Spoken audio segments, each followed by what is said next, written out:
Ada nikmat batinah, yaitu kepuasan mendapatkan ma'rifatullah. Ulang lagi, kepuasan mendapatkan apa?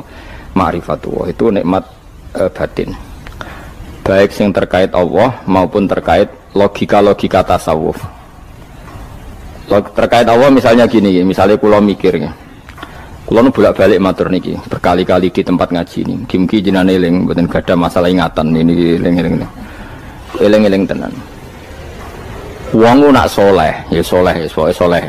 Cek soleh mulai cilik, cek soleh dadakan terus husnul khotimah. Pokoknya napa? Soleh. Niku nak mati, niku bumi ku nangis. Nangise bumi ku kekurangan utawi kalong wong sing sujud ning ndekne. Ya Allah Gusti, biasanya wonten tiyang niku sujud teng nggen kula, dia berperilaku baik teng nggen kula, sakniki tiyang niku pun jenengan ambil, nangis bumi. Sakniki sing urip arek bedua-bedua. Damel narkoba, damel ngefly, damel macam-macam lah. Itu nangis bumi. Langit semeneng. Semeneng. Gusti matur nuwun Gusti, orang itu saya tunggu lama, sekarang sudah engkau angkat ke tempat kami. Maksudnya diangkat teng langit. Sing bumi nangis, sing langit napa? Seneng. Nah, kemudian kita berpikir begini, bumi kok iso nangis ku piye? Nah, itu terserah sampai apa termasuk ulama zahir apa termasuk ulama batin. Kalau ulama zahir mengatakan bumi nangis itu mau kinayatun anil husni, pokoknya pantese bumi itu susah, wong kelangan putra terbaiknya. Tapi nak cara ulama-ulama hakikat yang mengenali sekali betapa kudrohnya Allah, betapa kudrohnya Allah itu tidak terbatas. Itu yang meyakini bumi nangis itu nangis tenan. Misalnya ngaten kula tak terangno malih ya.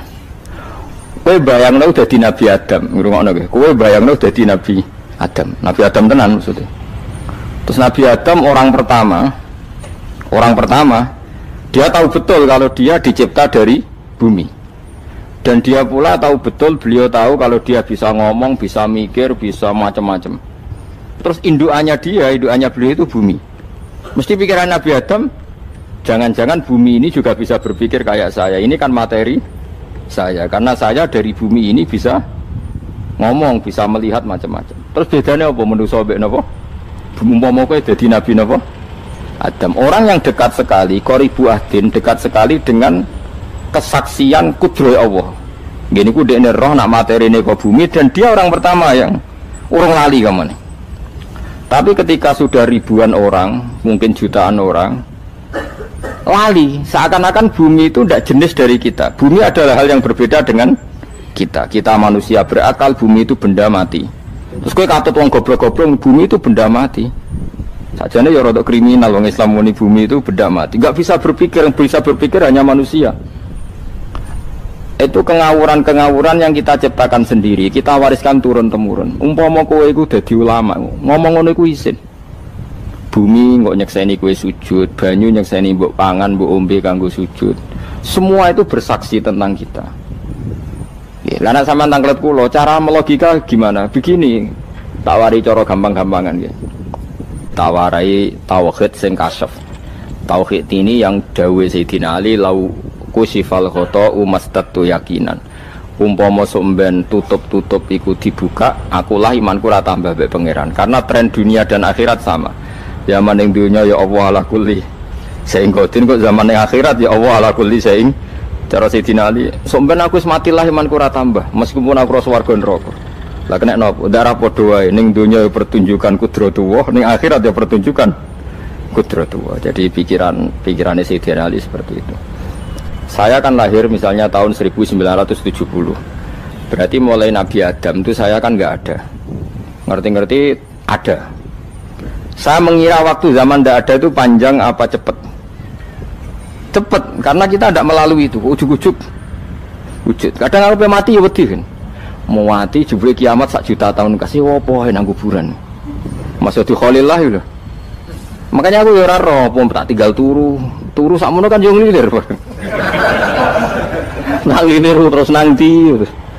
Apa mlaku-mlaku nang donya, apa piye, nak turu ya kok ngani ngoyo turu kok ribuan tahun lintas. Terus ya apa jajal? Sampeyan tak takoki, misale sampeyan ning kuburan iku apa? Apa ngadepi mungkar nakir tukaran terus itu keselen tukaran kok nopo ratusan ribu mungkin. Nah terus kita dilatih. Kata Sayyidina Ali gampang latihan seperti kata Sayyidina Ali apa gampang ya udah menjadi wong alim. Pada akhirnya kita ini aku zaman urip yo ora roh karepe. Ngerti-ngerti urip, mati yo ora roh karepe. Pas mati sampean petanginna yo ora roh karepe. Pokoke wa mata sauna illa ya sawwa. Makanya masyhur itu dia ketemu orang ateis. Dia orang ateis itu anti Tuhan, anti Tuhan pokoknya. Dia ditanya, lalu kamu hidup itu karena siapa? Ya gak tahu hidup. Lalu kamu mati yang menentukan siapa? Ya gak tahu, kalau tahu mati. Ya berarti Anda gak bisa menentukan diri kamu sendiri. Akhirnya dia taslim. Ya ada yang menentukan lah, ya ada yang menentukan itu dalam Islam disebut apa? Allah, disebut kalimatu haqqin alaiha nahya wa alaiha namut. Jadi kalau maknanya itu kalimat yang benar-benar nyata, yang karena kalimat itu pula kita mendapat kehidupan, yang karena kalimat itu pula kita mati, yang karena kalimat itu pula kita akan bangkit lagi. Itu yang makna hakikat. Tapi kalau makna syariat nggak begitu. Kalau makna syariat begini, dan ini benar juga. Mulanya kena ada di ulama, ciri utama ulama itu jami'ul bayan. Dia kalau menjelaskan itu indah sekali dan orang pasti taslim. Sampai saya tak warai tenan. Sampai kan biasa wiridan la ilaha illallah kan biasa, mulai mimpin tahlil sampai kepeksa mergo do tahlil melok, sampai sing darani bid'ah akhirnya ya melok tanggane napa? Tahlil. Soale wae. Kata Ibnul Qayyim Al-Jauziyah dalam kitab Zadul Ma'ad. Kitab Zadul Ma'ad itu kitab kesayangannya Sayyid Abdul Al-Haddad. Sayyid Abdul Al-Haddad itu pengarang kitab Zadul Ma'ad. Padahal kitab ini dikarang oleh muridnya Ibnu Taimiyah. Abdul Al-Haddad itu gak seneng Ibnu Taimiyah tapi seneng muridnya. Jadi di sini ulama ya demokratis. Gak seneng gurunya tapi seneng. Saja nih Ibnu Taimiyah itu orang baik. Ya ulama top ya baik, ya waras top. Tapi ngerti-ngerti Wahabi itu identik dengan Ibnu Taimiyah. Akhirnya ulama ahli sunnah penyebut itu terus isin. Mulane kiai-kiai ra ono sing dalil kala Ibnu Taimiyah mergo dicap Wahabi. Padahal Ibnu Taimiyah wong alim. Di kitab-kitab kita termasuk Sayyid Muhammad piyambak nanya Ibnu Taimiyah kala Syekhul Islam napa kala. Tapi kan ini sudah milik Wahabi sehingga kita ini terus akhirnya gak gelem nyebut. Ya jadi kitab koyo dalil fastabiqul khairat iki apa par iki dadi dalil yo dhewe-dhewe. Wah parah tenan wong-wong. Dulu saya melihat orang enggak kunut itu ya biasa. Mergo saya sebagai wong alim ngerti iku madzhabe Abu Hanifah. Saiki nek ora kunut Muhammadiyah. Kita ini sebetulnya ahlul ilmi enggak tahu kunut itu madzhabnya siapa kita. Itu madzhabnya Abu Hanifah, yang kunut madzhab Syafi'i. Tapi tahu-tahu iki madzhab NU, iki madzhab Muhammad. Mana ada orang-orang ini bisa punya madzhab? Ngalime sepiro nganti dadi nopo? Madzhab. Tapi wis dadi bahasa, wis dadi nopo? Sekuaco kabeh jane. Mas repot-repot. Tak warai iki. Sampeyan ben nglafadzno la ilaha illallah iku keren ya. Keren tenan mboten keren-keren. Ngendikane Ibnu Qayyim Al-Jauziyah itu gini. Min asliha khuliqatil jannah wa min asliha khuliqatin nar. Terus wa min asliha khuliqatid dunya wa min asliha bu'isatir rasul wa min asliha qatalar rasul. Wah, terus sampai sekarang saya tak bedai. Surga itu kan digawe kelas VIP mewah. Terus jari rugane widadari dulu kan nak wingi wis sebut. Kira 70. 70. Wayu kabeh ora ono sing kriting, wayu kabeh. Wayu kabeh terus gak tahu delok wong liya. Kadang bojo kita wis elek jek delok. Oh ya widadari sifatnya maksuratun fil khiyam. Jadi gak tahu keluyuran ning ndi. Wayu kabeh. Lek surga yang semewah itu selek itu ya bagi mereka sing nglafatno atau yang menerima la ilaha illallah. Neraka sekarang dibikin dalam itu. Jadi Abu Hurairah neraka itu tes-tesane benda kamu jatuhkan ke neraka itu untuk santai ke bawah itu nunggu 70 tahun. Kila 70.000 tahun. Dikena HP mu mbok ceblokno neraka itu cebloke ngenteni 70 tahun. Betapa dalamnya. Ngentekno bego piro ya bayang misalnya. Oh itu kontraktor mana saja tidak sanggup itu disuruh ngeduk kedalaman neraka. Iku ya mau kanggo wong sing menolak la ilaha illallah. Jadi kalimat ini luar biasa. Swarga digawe bagi yang nerima, neraka digawe ya untuk yang menolak. Itu kalimat sing kena tahlilan turu iku lho. Iku kalimat sing nggo alasan Allah gawe swarga. Terus kalimat sing suwe-suwe sing lafadzno diarani bid'ah iku. Itu kalimat sesakral ini nasibnya akhir zaman itu entek. Gara-gara dilafadzno tahlilan tersangka jadi apa? Beda. Dulu kalimat yang dipuja-puja penyebab surga dan neraka. Saiki kalimat itu tersangka. Mau perkara napa? Beda. Wis ki aja melok-melok, kowe debat ya ora iso makili aku sebarno iso. Kok kowe terusno dalan tok. Dah. Berarti la ilaha illallah itu kalimat yang surga dibikin karena itu, neraka dibikin ya karena itu. Kemudian Allah punya sunnah, lalu butuh pelatihan. Dikasihlah Allah gawe bumi. Piye manusia butuh latihan, dibikinlah bumi. Dan ini latihan ikrar la ilaha illallah dengan sadar, dibikinlah bumi, liyabluwakum terus dites. Wes digawe bumi, ono makanan, ono minuman, ono wong wayah, ono pegatan macam-macam, wong diutang wis mbulet macam-macam. Gue ngetes, eling la ilaha illallah apa eling utangi, eling la ilaha illallah apa eling kasuse, pokoknya dites. Karena nggak fair kalau Allah bikin itu kemudian nggak dites, dibikinlah darul imtihan. Dunia itu bahasa Arabnya darul imtihan, tempat tes-tesan. Imtihan mana apa? Tes, liyabluwakum, diuji. Wes diuji kita hidup. Artinya kita dihidupkannya pun oleh Allah demi tes-tesan la ilaha, itu disebut kalimatu haqqin alaiha. Nah ya sebenarnya kita hidup pun ini untuk dites. Pada akhirnya la ilaha illallah apa enggak? Paham ya? Terus dites. Allah itu juga secara hukum itu kan nggak fair, dites kok nggak punya pemandu, dibikinlah rusul, diutuslah para rusul untuk pemandu. Tes itu kan butuh seru, mak pemandu tok orang musuhnya kan nggak seru, dibikinlah setan. Saat ini sebagian kita sudah setan tapi ini ben seru. Lo ndak setan kan minal jinnati wana rumangsamu setan usopo, baik setan minal jinnati wana. Jadi kena muni auzubillahi minasyaitonir rajim, terjemahnya berlindung Allah dari saya sendiri ya Allah itu. Lu itu kalau lama dulu biasa auzubillahi min syururi anfusina wa min sayyiati a'malina. Sebenarnya kita berlindung hanya dari setan yang jauh, iblis enggak. Ya setan diri kamu sendiri, min syururi anfusina, dari kejelekan diri kita. Ngomongnya do wujud, soalnya setan tuh makhluk gaib sing piye. Lah kowe iku sapa? Nganti kowe maksiat terus mergo akrab klop, roh mbek setan klop. Mulane terus maksiat. Dah. Allah ngutus pemandu yang ngecul setan ben fair. Napa? Fair. Jadi semua darul ibtila ini juga demi kalimat. Nah, makanya disebut kalimatu haqqin sing alaiha nahya. Kita hidup ya demi mendapatkan kalimat itu. Kita mati nanti ya demi kalimat itu, artinya mati ke neraka ya karena kalimat itu kita menolak atau mengabaikan. Masuk surga ya karena kalimat itu kita hormat, kita benar dalam memperlakukan kalimat itu. Berarti alaiha nahya wa alaiha nam. Terus wa alaiha nub'as karuan, kalau kamu termasuk minal aminin ya nub'as minas solihin, kalau minal kafirin ya nub'as minaz zalimin. Tapi semua desain dunia ini hanya demi kalimat la ilaha illallah Muhammadur Rasulullah.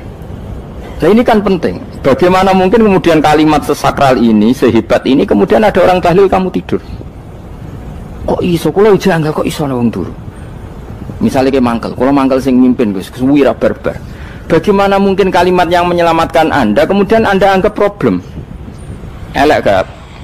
Elek. Apalagi kamu anggap ini bid'ah. Nak cara kula oke lah, ndongakno mayit itu gak ono tuntunan Nabi. Tahlilan gak ono tuntunan. Tapi wis muni tok kono tok. Artinya menduk kono tok ora usah nyerang kalimat, enak kalimat tetap kalimat thayyibah. Soal kowe ora seneng sing tahlil, mergo tiga profesi lah iku wonge wae gedhinge aja geman. Ya saya misalnya, saya kadang enggak cocok sama mubalek karena kadang profesi. Tapi saya tidak pernah anti pengajian bagaimana untuk membawa syiar Islam. Tapi kalau mubalek kadang ora seneng, kadang takon entuk piro. Bareng sangone sithik, kok sumpah mek transportasi ini. Lah ngono kok mbok senengi iku piye? Tapi kita terus gedeng keliru iku sing gawa syiar Islam. Mana ada pengajian didengar orang banyak tanpa mubalek? Gak iso. Ini iso melepukno barang-barang ra penting jadi penting iso. Lah cara guruku teng sareng ning ape melepuk kanggo panggung barang perkara. Tapi kadang ya benar. Yang namanya mudin mubalek ya itu bisa benar bisa salah, tapi kamu nggak boleh gedeng kalimatnya. Pilih kalimat itu kalimat hak. Nah, ini penting kalau utarakan. Sehingga zaman Nabi Sugeng ini rungokno tenan ngaji kula. Zaman Nabi Sugeng ada sahabat Namanya tuh Usamah bin Zaid. Ini sahabat kesayangannya Nabi, Hibbu Rasulillah. Usama itu diutus Nabi perang. Ini dengerin nih, diutus perang. Pas perang itu si kafir tadi menggal temannya. Ada yang tangannya putus, kakinya putus. Wah, seorang kafir ini sudah luar biasa. Bacok sana, bacok sini. Ketika terdesak oleh pasukan Usama, kebetulan Usama ini cakap ya, sama beberapa temannya orang Ansor. Orang kafir yang sudah kotoa arjulana wa kotoa aidiana, dia pas terdesak bilang la ilaha illallah. Terus sama Usama tetap ditusuk, dibunuh karena dia berpikir ini qolaha muta'awwidzan, dia melafadzkan kalimat itu hanya berlindung dari pembunuhan. Setelah dilaporkan Nabi itu marah besar. Nabi ngendikan kaifa anta ya Usamah bila ilaha illallah idza ja'at bika yaumal qiyamah. Kowe nak ditakoki la ilaha illallah ku piye? Piye-piye wis ngomong la ilaha illallah, tapi sampai ngomong ngoten sakwise ngethoki tangan kula, maksudnya tangan kula tangan kelompok saya, tiga-tiga saya. Nabi tetap jawab kaifa bila ilaha illallah idza ja'at bika yaumal qiyamah. Pokoknya Nabi menyoal terus. Sampai menjadi fatwa ijma'nya fuqaha, siapapun yang melafadzkan la ilaha illallah harus kita terima meskipun qolaha muta'awwidzan, meskipun saat melakukan hanya cara zahir berlindung dari kematian, sehingga kita terima. Orang kafir yang 80 tahun kafir melafadzkan la ilaha illallah 1 menit menjadi mukmin. Sampai ada ayat kulil ladzina kafaru iyantahu yufar lahum ma qad salaf. Ini kalimat yang sakral, bahkan kafir yang 80 tahun saja menjadi mukmin hanya karena melafadzkan la ilaha illallah. Mulanya yang ngaji saya, yang senang saya, jangan pernah kamu mengatakan ada bid'ah yang orang bisa jadi kafir. Bagaimana mungkin orang mukmin yang ke kuburan dan melafadzkan la ilaha illallah kamu katakan kafir? Padahal kalimat ini yang kafir 80 tahun saja menjadi mukmin. Saiki ana wong nglafadzno la ilaha illallah mergo salah tempat pinggir patok mbok arani kafir. Kok aneh. Sing kafir 80 tahun dadi mukmin iki gara-gara ngafalno la ilaha illallah dadi kafir. Mergo mau salah kali, salah tempat. Ning pinggir apa? Patok. Mboten ora cocok muni nganggur, wong sering ziarah ku nganggur. Nyatane ya tenan. Cara dekne pegawai negeri ora sering ziarah. Nah iku tapi ora usah muni kafir gak mungkin lah. Coba kalimat ini itu orang kafir yang 80 tahun menjadi apa coba dengan melafadzkan kalimat ini? Mukmin kan? Berarti kalimat ini adalah kalimat penghilang kekafiran. Lalu karena dilafadzkan secara salah dianggap kafir. Hanya karena bid'ah itu tidak mungkin. Makanya sebetulnya Wahabi yang alim-alim itu tidak berpendapat demikian. Saya punya beberapa referensi Wahabi yang alim itu tidak pernah mengkafir-kafirkan orang karena perdebatannya seperti itu. Tapi saat ini wis kuwajo.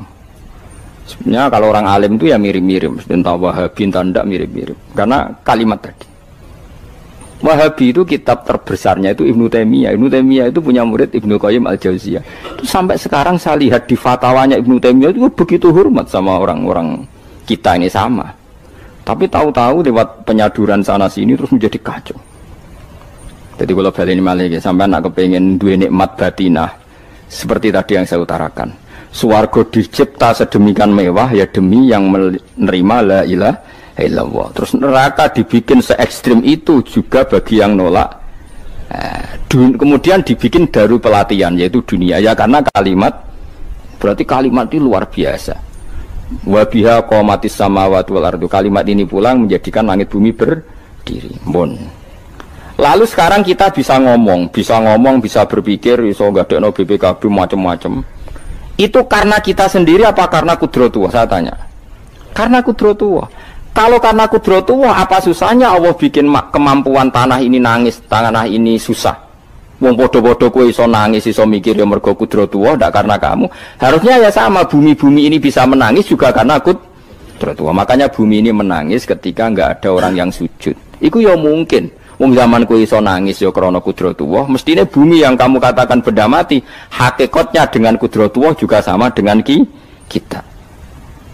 Mulane tenggene kitab Al-Husunul Hamidiyah, kula ngrasa utang tenan mbek kitab. Dulu saya ngaji 2 tahun kitab Al-Husun. Kitabnya kecil tapi saya ngaji itu 2 tahun. Berkali-kali saya ulang. Itu beliau cerita gini.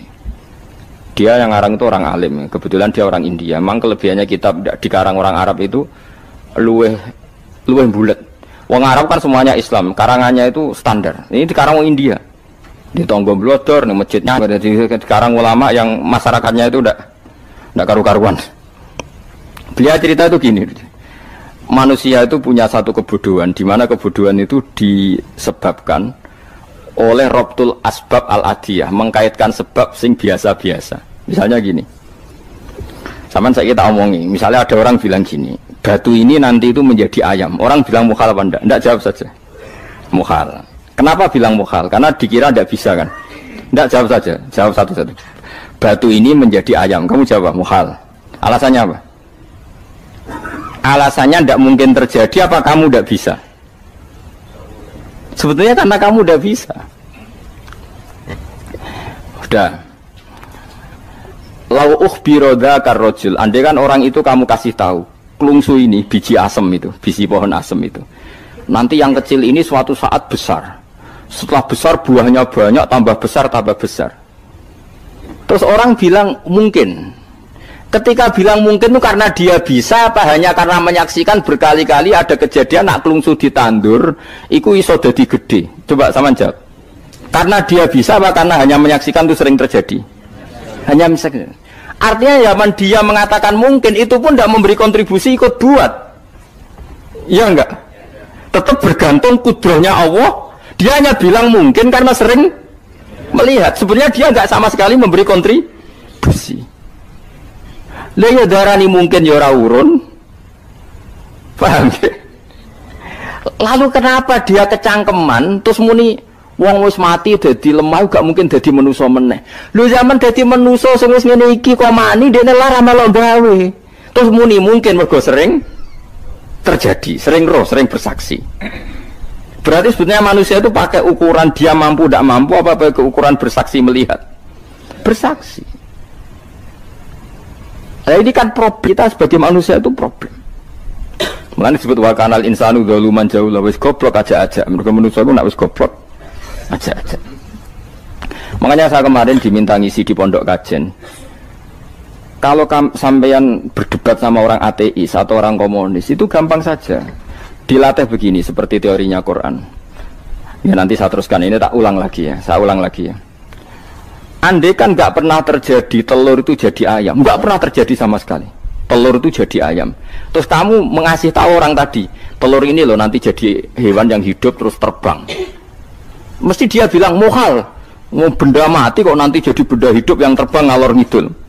Berhubung sering terjadi dan dia pun tidak ikut bikin, bilang mungkin. Paham ya?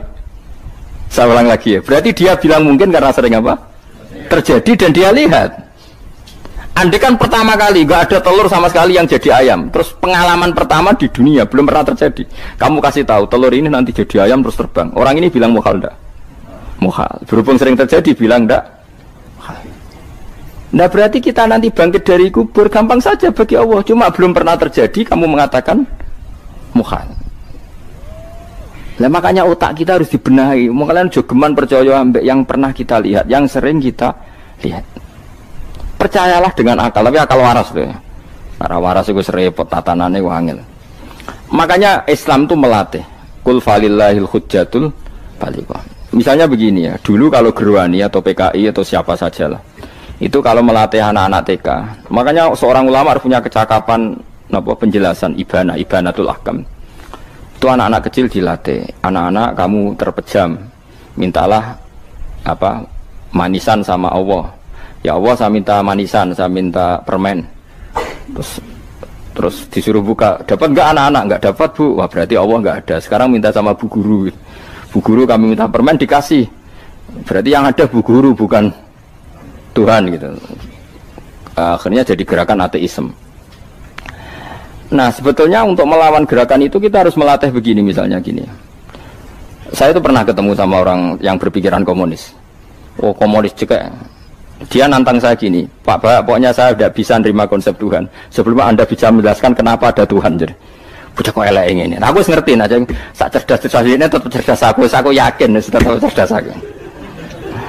Rasanya selain raine seram meyakinkan, tapi pikir tetap cerdas. Kulo itu kan wong Quran gitu, artinya punya pikiran panjang. Mungkin di antara orang Islam kita ini tidak punya kecakapan menjelaskan. Tapi kalau orang sering baca Quran, apalagi dia ngaji tafsir ya, yang waras, maksudnya waras lah. Terus rapati seneng duit, barang ini penting. Kalau seneng duit, wis mari goblok. Yakin ulama seneng duit, mari goblok, tak jamin. Umpama alim wis kelas B, kelas C gak bisa, tahqiq gak bisa. Kalau tahu dikandani konco kulo riyen ambek jenengan udah saya kaca akeh. Lah kena apa? Cok seneng duit kok. Duit itu masalah bagi ulama. Orang duit lebih masalah kan ya. Maksudnya rasa seneng tapi ojo terus gak duit. Sekarang saya tanya, Quran itu melatih kita gini. Quran itu sederhana kalau ngelatih tauhid. Tapi orang pasti ingat. Kata Allah gini, nggak apa-apa, saya tidak Tuhan, nggak apa-apa. Kamu yang Tuhan. Tapi buktikan kalau kamu Tuhan. Caranya gini. Am khalaqus samawati wal ardi. Ya nggak apa-apa, kamu yang Tuhan nggak apa-apa. Tapi buktikan kalau kamu menciptakan langit, bumi. Mereka pasti ikrar, ya tidak mungkin saya menciptakan bumi, saya lahir sudah ada bumi. Yesus lahir sudah ada bumi, nggak mungkin Tuhan. Terus Tuhan membuat pertanyaan kedua, am khuliqu min ghairi syai'in. Ya sudah, kalau saya tidak Tuhan, lalu nggak ada Tuhan, berarti alam raya ini tercipta oleh sesuatu yang nggak ada. Aneh nggak? Misalnya sebelum alam raya ini nggak ada Tuhan. Berarti sebelum alam raya ini kan adanya nihilisme, sesuatu yang nggak ada. Kemudian sesuatu yang nggak ada menjadi penyebab sesuatu yang ada. Aneh gak? Menurut aneh. Sesuatu yang nggak ada itu mestinya kan nggak bisa ngelabeti, nggak bisa berfungsi, nggak bisa ada gunanya. Wong jenenge ra ono iku ya ora marai apa-apa. Mau ra ono kok dadi sebab. Sesuatu yang menjadi sebab itu yang wujud apa yang nggak ada? Yang wujud. Sak takoi. Lah kalau nggak ada Tuhan berarti alam raya ini lalu sebabnya apa? Ya dari ketiadaan, lalu tiada itu menjadi sebab. Yang tiada kok jadi sebab itu tekem lho. Mikir. Di mana-mana yang sebab itu harus barang yang wujud, nggak boleh tiada kok jadi sebab. Ini kan jadi aneh, sesuatu yang tiada menyebabkan sesuatu yang ada. Terus dia bilang, ya pokoknya ronde ini kalah, Pak. Tahu kapan tak pikir aja. Pikir nganti mati temenang aku ini ngono. Makanya sebetulnya dalam ilmu mantek, pertama itu kita tidak harus iman Tuhan itu namanya Allah, tidak harus. Makanya pertama dikenalkan, sementing kenal Tuhan itu ada dulu. Disebut zat sing wajibil wujud, belum disebut namanya Allah. Allah itu disebut nama Islam, itu paham ya? Saya ulang lagi, Allah disebut itu nama Islam. Tapi kalau penemuan akal hanya sampai kita ini butuh zat sing wajibil wujud, sing menjadi penyebab semua alam raya ini. Di bahasa Arab disebut musabbibul asbab. Belum menyebut Allah musabbibul asbab. Islam pun pertama Iqra turun ya gak nyebut Allah. Iqra bismi rabbikal ladzi khalaq, khalaqal insana min 'alaq. Iqra wa rabbuka. Tuhan itu siapa? Yang mencipta. Nah, yang mencipta ini oleh syariat Islam disebut apa? Tapi dalam logika yang penting kowe kenal sik ono musabbibil asbab. Pastikan bahwa alam raya ini yang wujud pasti disebabkan sesuatu yang ada. Nggak boleh barang wujud kok diciptakan oleh sesuatu yang tidak ada. Yang gendeng ora barbar barang ra ono mbok sifati al khaliq. Sing gawe langit bumi apa? Pencipta. Penciptane apa? Sesuatu yang tidak ada. Kowe ikhlas dutek ngono kowe ikhlas ta ora? Gak kowe ikhlas ta ora dutek ngono kowe ikhlas ta. Kowe gelem dadi bodho niku. Gelem kowe. Mboten. Nah, nikmat ngono jenenge nikmat batin. Mulane sing suwenang mbek kalimat la ilaha illallah. Wes ana sing bid'ahnallah iku wong nganggur wis beno sak uni-unine. Tapi kadang memang kita berlebihan. Tahlilan ra barbar 40 dina ini ra barbar. Muga alasane wis disangoni akeh tahlil sedih lho sakake penggemar sing keselen sing rantuk sangu ya butuh cepet. Lane cara kula niki penting kula utara nggih. Kowe nek ora cocok tahlilan 40 dina wis ngomong ae kira cocok model harinya. Tapi ki aja menolak kalimat la ilaha illallah iku disifati Kanjeng Nabi kalimat thayyibat. Wong Nabi nyifati thayyibah, kalimat yang suci kok nyifati bid. Tak soal kira cocok wong sebut. Misalnya kamu bilang saja wong mati wis sangu amale lha apa didongakno barang. Nek kowe pengen ndonga ora usah ndonga. Wis ora usah biasa wae. Kula lah mbok dongakno ya ora seneng. Gak meyakinkan. Karo dene mlebu swarga butuh dongamu ora ana swarga fadhole pangeran apa mbok dongano barang. Nah tapi kowe donga aku ya seneng. Senenge ya semau lah timbang nyanyi-nyanyi rame-rame sadok ndongane. Mbok mandi mbok ora pokoke ndongane. Saya ulang lagi ya. Makanya Quran itu melatih logika sampai seperti itu. Am khalaqus samawati wal ard bal la yuqinun sampai terus diulang-ulang. Am khuliqu min ghairi syai'in. Kalau mereka merasa Tuhan nggak apa-apa, tapi buktikan mereka ini wujud sendiri tanpa sebab. Atau begini, kalau mereka tidak tahu sebab pencipta langit bumi, mereka sendiri suruh yakin kalau mereka adalah penciptanya. Amhumul khaliqun, nggak apa-apa. Ya tapi masih Abu Jahal gendeng lah, masih Abu Lahab ngawur lah, nak takoki, ya wes pangeran kowe ke sing gawe langit bumi. Penggemarnya saja pasti tertawa. Masa Abu Lahab darani pencipta langit bumi, wong lahir ning bumi. Tapi Quran oleh nggo jawab, am khalaqus samawati wal ardo. Apakah mereka menciptakan langit bumi? Bala yuqinun, mereka pun tidak pernah yakin. Jadi itu pangeran. Makanya di mana-mana orang alim itu suka debat. Karena pangeran sendiri kalau menjelaskan kebenaran seringnya juga nantang debat. Kata Allah, Qul ara'aytum ma tad'una min dunillah aruni madza khalaqu minal ardi am lahum syirkun fis samawat. Enggak apa-apa mereka Tuhan kata Allah, tapi buktikan zaman langit diciptakan mereka memberi kontribusi apa? Apa urun bego, apa urun cagak, apa piye lah pas aku gawe langit iku dekne urun apa jare am lahum syirkun fis samawat. Misale urun apa lah? Urun tol ta urun apa lah. Itu pangeran. Mereka kan pasti menjawab enggak. Terus itu nih bi kita biming qobliyada. Kalau kamu nggak percaya Quran sebagai kitab, nggak apa-apa. Tapi buktikan kamu punya kitab tandingan. Nggak, mereka nggak punya juga. Atau gini, nggak usah Quran, nggak usah sakralan. Au atharotim min ilmin, atau kajian ilmiah yang membuktikan bahwa Yesus itu Tuhan, atau yang membuktikan bahwa berhala itu Tuhan. In kuntum shodiqin, nggak apa-apa. Kalau kamu benar buktikan. Nah itu makanya semua Nabi itu punya kecerdasan. Karena tadi Nabi kadung nantang itu nih bi kita biming qobliyada au atharotim min ilmin in kuntum shodiqin. Tapi sekarang orang alim soleh itu jarang. Yang ngono ngerung soleh rapati ngalim, nggere sing alim biasanya rapati soleh. Lah kula itu masuk rontok-rontok ya isih rontok soleh ya rontok, tapi lumayan masih menjaga hujjatullah tadi. Sebab itu ulama dulu mengajarkan Allah itu siapa? Disifati zat sing wajibil wujud. Karena alam ini kadung ada. Kalau alam ini kadung ada, pasti penyebabnya sesuatu yang wujud. Tapi kalau wujudnya mungkin, bahaya. Wong sing gawe wae wujude terima mungkin, bisa wujud bisa tidak. Makanya dipermanenkan yang gawe alam ini zat sing wajibil wujud. Sing wujudnya wajib. Wajib itu enggak bisa enggak, pasti wujud. Nah terus kita kenal itu namanya khaliq, itu musabbibil asbab, itu khaliqul asya. Lalu oleh Islam zat yang demikian itu disebut Allah. Terus jadi la ilaha illallah. Nah orang yang bertauhid gini tentu punya kenikmatan batin yang luar biasa. Sehingga saya bayangkan nanti mati yang ngono biasa wae kan. Gusti zaman kula teng donya ora melok ngatur oksigen, ngatur nyawa, apa mati ndak ra ngoten. Mulane jare Siti Ali, jenengan jenengan nak mati tambah pinter apa biasa? Ya biasa wae. Ning bumi yo ndelok kudrohe Allah, kok ning akhirat ndak ra padha wae ndelok kudrohe Allah. Mulane beliau masyhur guyonan beliau lauku sifal ghata mastatu yakinan. So ben aku nek mukasafah ning akhirat imanku yo ora tambah, ya biasa wae, standar-standar wae. Maksudnya kue ning dunya ujung-ujungnya paling pokok ya menyaksikan kudratullah. So ben ning akhirat ujung-ujungnya paling pokok ya delok kudratullah. Ning dunya saiki Allah ya matlubi sing kita cari, so ben ning akhirat ya Allah matlubi. Paham ya? Artinya hukum dunia dan akhirat itu sama. Kita di dunia golek ridhanya Allah, ning akhirat ya golek napa? Ridhanya Allah. Lah soal kecil itu, tapi ning akhirat kan masalah Gus pun rokok masalah, diutang ditagih yo masalah, kere suwi ku yo masalah. Ya biasa jenenge makhluk anane masalah. Sing ora oleh di masalah pangeran. Pangeran duwe masalah. Biasa wae.